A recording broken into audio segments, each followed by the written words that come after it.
Эрхэм хүндэт үзэгчид та бүхний энэ оройн амар амгалан айлтгаж байна. Саяын телевиз оргил цаг мэдээллийн хөтөлбөрөөр та бүхэнд хүрэхэд бэлэн боллоо. Оргил цаг мэдээллийн хөтөлбөрөөр та бүхэн өглөгийн бүх мэдээллийг нэг дороос хүлээн авах бүрэн боломжтой юм а. Қайырлы кеш құрметті көрермендер. Саян телеарнасы өргіл жаңалықтарын сескізуге әзір болды. Аймағымыздағы барлық жаңалықтарды сіздер біздің арнадан көре аласыздар.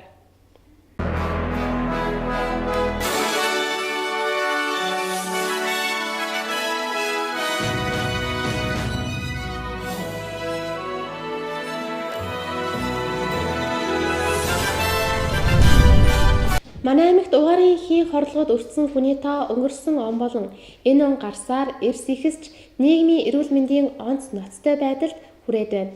Үүнтэй холбогдуулан нийгслийн эрүүл мэндийн үндэсний төвийн шуурхай удирдлагын алба болон эрүүл мэндийн яамны хор судлалын төвийн нарийн бичгийн дарга Улаанбаатар хотоос хүрэлцээрч аймгийн засаг даргын тамийн газар, засаг даргын А68 тооц захирамжаар байгуулагдсан ажлын хэсэгтэй болон аймгийн эрүүл мэндийн газартай хамтран сургалт гэхээсээ илүү угаарын хордлогоос хэрхэн урьдчилан сэргийлж болох уу гэдэг арга зам гарцыг хайхаар тэд өнөөдөр үдээс өмнө болон үдээс хойно зөвлөдлөө. Үдээс өмнөх зөвлөгөөнд өрхийн эрүүл мэндийн төвийн эмч нар эрүүл мэндийн газрын удирдлагууд оролцсон бол үдээс хойших зөвлөгөөнд онцгой байдлын газар, мэргэжлийн хяналтын газар, сургуулийн бүх нийгмийн ажилтнууд, бүх багийн дарга нар сумын удирдлагууд оролцсон юм а. Аймағымызда ыстан уланушылар саны өткен жылмен салыстырғанда күрт көбею адам денсаулыққа аса зиян деңгейіне жетіп отыр. Осыған байланысты ұлттық денсаулық сақтау орталығының төтенше жағдайлар басқармасы және де денсаулық сақтау министрлігінің бас хатшысы астанамыздан келіп, аймақ әкімі іс басқару орнының әкімінің А68 жарлығы бойынша құрылған жұмыс тобы және де аймақтық денсаулық сақтау орны бірлесіп ыстан уланудың алдын ала сақтау жолдары мәселесін шешу амалын қарастыру мақсатында бүгін жиын ұйымдастырды. Түстен бұрын ауылжай ауруханалардың дәрігерлері, аймақтық денсаулық сақтау орнының басшылары қатысты. Ал түстен кейінгі жиынға төтенше жағдайлар орталығы, сонымен қатар мамандық бақылау орны, мектептің қоғамдық қызметкерлері, барлық бақ басшылары, сумын басшылары қатысқан екен. Манай аймгийн угаарын хийн хорлогод өртсөн хүний тоо өнгөрсөн он болон энэ он гарсаар эрс ихсэж нийгмийн эрүүл мэндийн онц ноцтой байдалд хүрээд байна. Үүнтэй холбогдуулан нийгмийн эрүүл мэндийн үндэсний төвийн шуурхай удирдлагын алба болон эрүүл мэндийн яамны хор судлалын төвийн нарийн бичгийн дарга Улаанбаатар хотоос хүрэлцээрч аймгийн засаг даргын тамийн газар, засаг даргын А68 тооц захирамжаар байгуулагдсан ажлын хэсэгтэй болон аймгийн эрүүл мэндийн газартай хамтран сургалт гэхээсээ илүү угаарын хордлогоос хэрхэн урьдчилан сэргийлж болох уу гэдэг арга зам гарцыг хамтдаа хайхаар тэд өнөөдөр үдээс өмнө болон үдээс хойно зөвлөлдсөн юм а. Үдээс өмнөх зөвлөгөөнд өрхийн эрүүл мэндийн төвийн эмч нар эрүүл мэндийн газрын удирдлагууд оролцсон бол үдээс хойших зөвлөгөөнд онцгой байдал, мэргэжлийн хяналт, сургуулийн нийгмийн ажилтан, бүх багийн дарга нар сумын удирдлагууд оролцлоо. Угаар нь дутуу шаталтаас үүсдэг хий, манай иргэдийн хувьд зуух бишингийн ам онгорхой байх, яндангийн хий дамжих хоолой болон янданд цэвэрлэгээ үйлчилгээ хийгээгүй бөглөрсөн байх хүхээрийн хаалтыг хааснаас угаартах нөхцөл бүрддэг байна.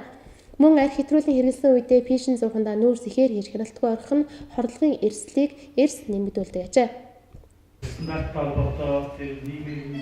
Нийгмийн эрүүл мэндийн үндэсний төвийн тархар зүй шуурхай удирдлагын албаны даргын ажилтай.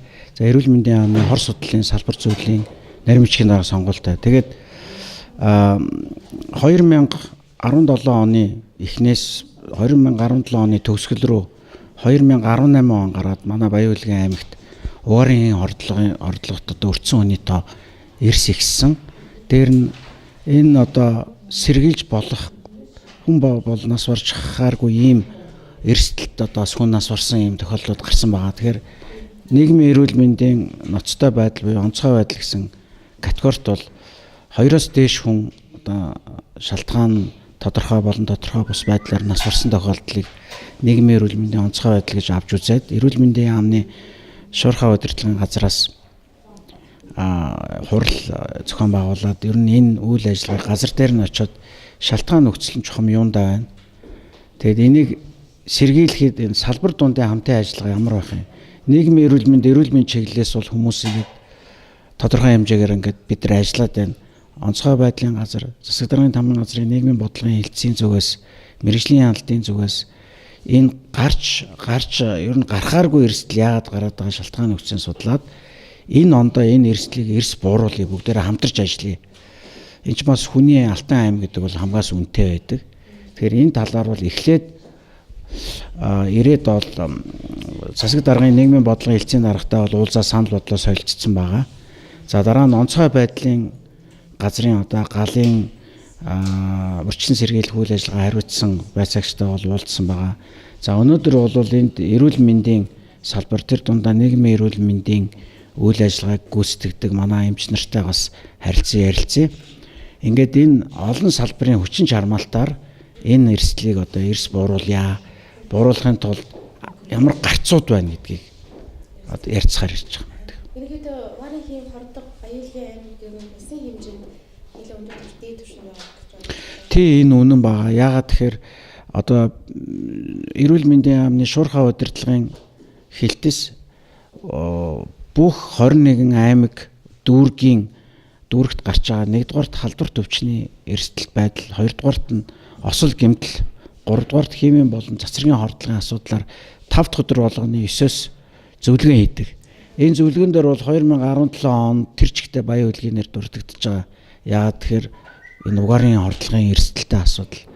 Тэгээд бусад аймагуудтай харьцуулахад бол эрс өндөр үзүүлэлттэй. Улаанбаатар хотын дүүргүүд бол гарч ийн. Гэхдээ манай Баян Хөдөлгөөн аймаг байна 36 мянган хүн амтай тийм үү? Хан уул дүүрэг бусад дүүргүүдтэй бол харьцуулахад бол хүн амын тоо харьцангуй бага байгаа шүү дээ. Тэгэхээр тэнд гарч байгаа эрсдлүүдээс бол хүн амын тоотой харьцуулахад өндөр байгаа. Энэ үзүүлэлт бол эрүүл мэндийн яамны анхаарлын төвд гарсан байна. Шалтгааны юу гэж харж байна? За ер нь бол шалтгаан нь бол нэг талаас ер нь бол хүний өөрийн хариуцлага цэвэр. Тэгэхээр бид нар тэр хүмүүстэй хэлж сургах тэгэхээр нийгмийн эрүүл мэндийн сургалт гэдэг бол нэг хэлээ тогтдгоо 9-10 дахин хэлдэг. Тэгэхээр энийг ганц эрүүл мэндийн байгууллагч бусад байгууллагатайгаа хамтраад тэр хүмүүсийн тархинд нь суулгаж өгмөр байна. Тэгээд их олон ажил зохиомоор байна. Тэгээ энэний үр дүнд бол бид нар хүнийг л эрсдлээс хамгаалах юм гол чиглэлтэй. Тэгээд ер нь бол их хаанга тийм үү. Тэгээд гол нь фишингийн бүрэн бүтэн байдал алдагдсан. Тэрийг бол үйлчлэгээ хийдгүү, тэрийг застдаггүй. Тэрэндээ бол нэг тийм ач холбогдол өгдөггүй. Хүний ам эрсдэн гэдэг тийм бодол заримд нь байхгүй байх шиг байна. Тэгэхээр одооноос бид нэр их сайн хэлье, бүгдээрээ хамтарч энэ үйл ажиллагааг зохицуулах гэсэн юм зорилго. За бүгэн денсаулық басқармасы бір күндік оқытуды жүргізіп жатырмыз. Бір оқытудың тақырыбы болғанда ыстан уланудың алдынан сақтанайық деген тақырыпта. Бұл тақырыпты денсаулық басқармасы әлеуметтік денсаулық орталығынан маманды адамдарын шақырып, барлық бақ әкімдері және де мектеп дәрігерлері және де ауыл үй денсаулық орталықтарының дәрігерлерінің білім дәрежесін жеткізу, бұдар ыстан уланудың алдын ала қалай сақтану үшін қандай іс-шараны атқару дегенге бақылау жасау деген мақсатпен келген бастығымыздың бір күнгі жұмысы жүргізіліп жатыр. Біз денсаулық басқармасы бүгін 20 адамның құрамында оқытуымызды жүргізудеміз. Бұл оқытудан ыстан уланудың алдын ала сақтану жағына денсаулық мамандыларын шыдамдылығын арттыру мәселесі болып отыр. Біз енді қыстың мезгілінен бастап, өткен жылдың желтоқсан айынан бастап әртүрлі шаралар жүргізіп келе жатырмыз. Кітапшаларды қазақшаға аудардық, кітапшаларды ауыл үйге тараттық. Енді соңғы кезде біз аймақ әкімінің үкімі шыққандықтан осы үкімі бойынша әртүрлі шараларды атқарып жұмыстап жатырмыз. Сондықтан бұл тек денсаулық басқармасының, денсаулық саласының ғана қызметі емес, бұған барлық саладар, барлық ұйым мекемелер атсалса кіріссе ғана бұл іске нәтижеге жетеді. Ең бірінші айтарым, әр адамның өзінің жауапкершілігі, өзінің денсаулық білімінің арттыру жағына ерекше үлес қосу заманның талап болып жатыр. Сондықтан бұған атсалса кірісіп әртүрлі шараларды жүргізіп жатқанымызға көп уақыт болды. Бүгінде осы оқытуды жалғастырудамыз. Біріншіде айта кетеріміз, бұл оқытуды жүргізгенге денсаулық қоры, қолдау қоры деген демеушілік көрсетіп жатыр.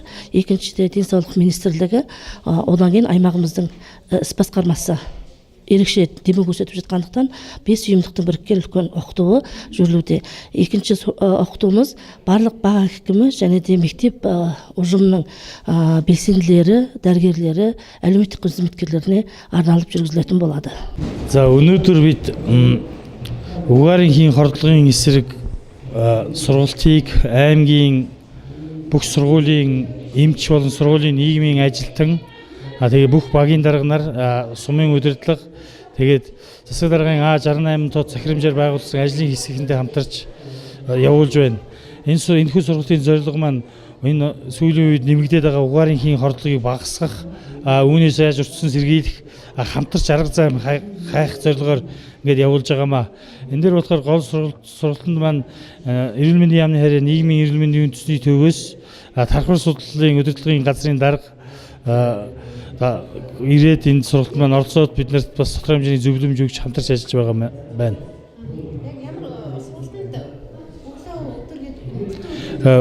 Өглөө бид нар болохоор өглөө сургалт нь болохоор ерхий эрүүл мэндийн төвүүдийг, ерхий эрүүл мэндийн төвийн эмч нарыг тэгээ эрүүл мэндийн газрын удирдлагуудыг хамруулсан үдээс хойш бид нар бүх сургуулийн эмч нар болон сургуулийн нийгмийн ажилтнуудыг тэгээд багийн дарга нарыг, багийн нийгмийн ажилтнуудыг, тэгээд үлгий сумын удирдлагыг, тэгээд онцгой байдлын газрын холбогдох хүмүүс, эрүүл мэндийн газрын холбогдох хүмүүс гээд тийм харьяа байгууллагын мэргэжлийн хэлтийн газрын холбогдох хүмүүсийг хамруулад хамтран сургалт гэхээс илүү хамтран зөвлөгөө энээс яаж гарцаа хайх уу, энийг дахиж яаж гаргахгүй байх талаар гарцаа хайх юм арга хэмжээ явуулж байна. Угаарын хий хүнд дунд хөнгөн зэргийн хордлого өгдөг, хөнгөн хортоход чих шуугих, толгой өвдөх, булчин бие сулрах, дотор эвгүй оргих, биеийн тэнцвэр алдагдах, толгой өвдөн дүүнг юм шиг болдог. Хортой газраас гарвал аяндаа зүгээр болно. Үүний зарим хүмүүс ханиад хүрсэн юм шиг гэж ярьдаг байна.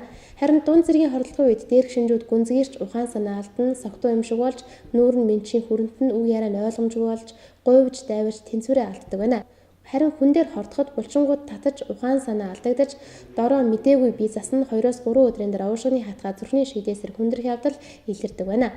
Авах арга хэмжээний хувьд хордсон хүний цэвэр агаарт гаргана, хүчил төрөгч байвал амьсгалууд цуцнаас цус авна, амьсгал зүрх судасны үйл ажиллагаа зогсвол зохиомл амьсгал ам хамраар хийж зүрхэнд шууд бус илэг массаж хийдэг байна. Угаарын хийн агаараас хөнгөн учир гэр байрны шал хэсэг сэрэг байдаг. Өвлийн байшин гэрт угаарын хордлого үүсгэхэд газраар ор засаж унтсан хүмүүс бага хордсон тохиолдлууд гарч байсан байна. Хордсон хүнд болж өгвөл ус, сүү, босож шингийн ихээр уулгана, сайн шийдэх хэрэгтэй байдаг байна. Үлгий сумын засаг даргын тамийн газраас өнгөрөх өдрүүдэд хийсэн болон ирэх өдрүүдэд хийх үйл ажиллагаагаа танилцууллаа. Үлгий сумын засаг даргын тамийн газрын ажлын алба хаагчид болон багийн ажлын алба хамтран утааны судалгаанд багийн айл өрхүүдийг бүрэн хамруулах талаар хамтарч ажилласан байна.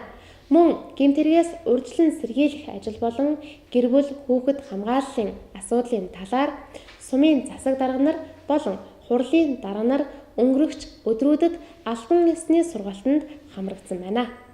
Үлгий сумын әкімшілігінен өткен күндері сонымен қатар келер күндері атқаратын іс қызметі жайында таныстырып өтті.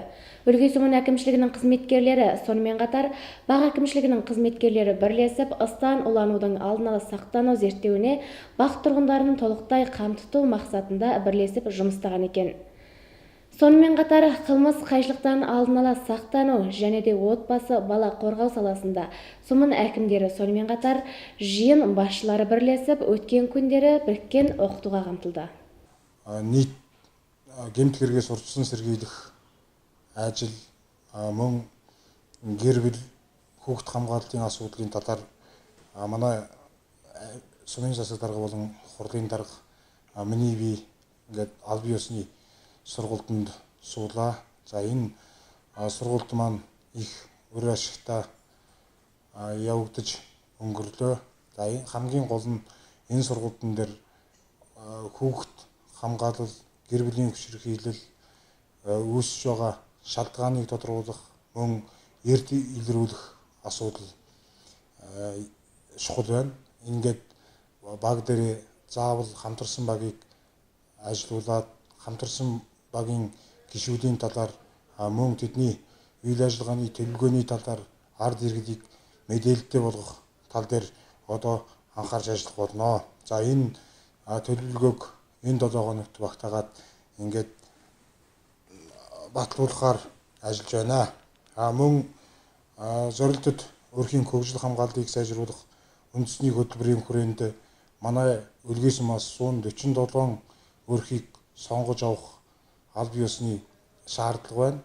За энэ дээр ямар гэр бүлүүд ямар айд өрх хамрагдах вэ гэхээр ялангуяа зорилт төлөвийн нэг ядуу айд өрхүүдийн судалгааг одоо халамжийн хэлцэд бид нар ажлын хэсэг гаргаж аль бие усны ингээд тэр айлуудын судалгаа гаргаж өгнө.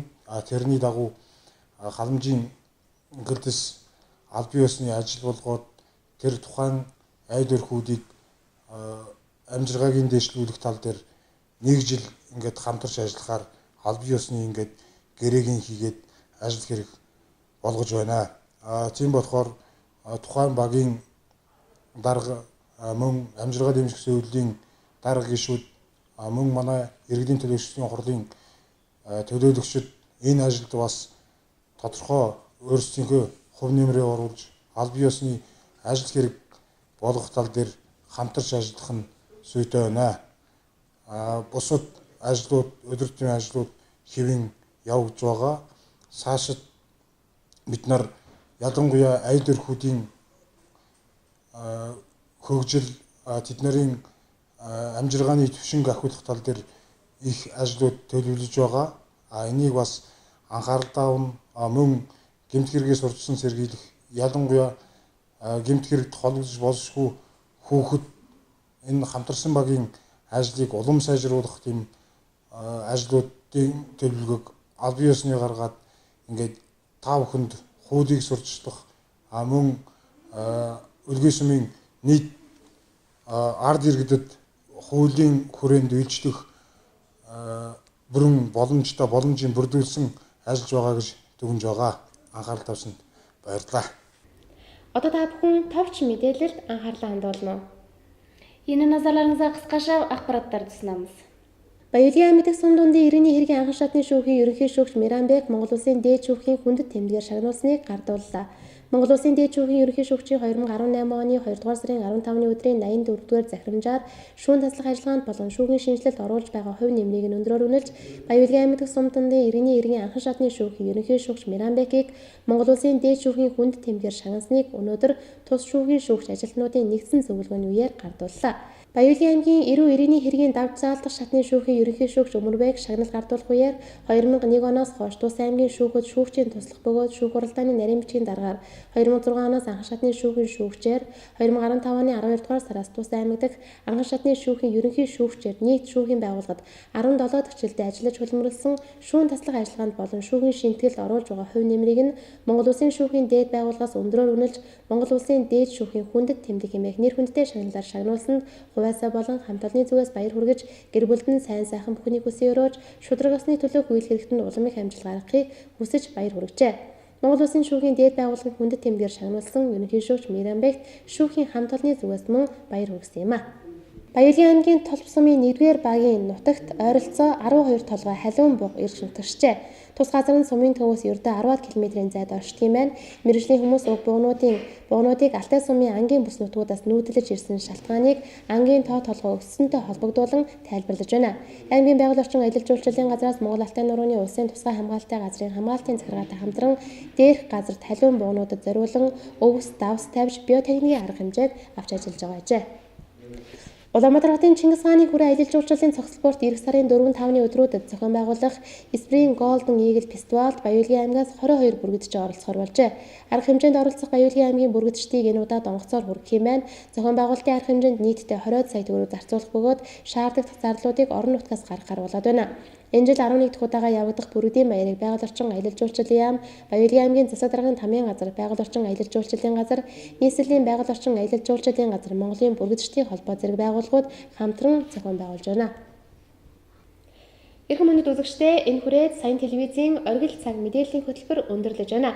Анхаарлаа хандуулсан үзэгчид та бүхэндээ баярлалаа. Құрметті көрермендер, бүгінгі біздің жаңалықтарымыз осымен тәмам. Келесі жаңалықтарға дейін аман сау болыңыздар.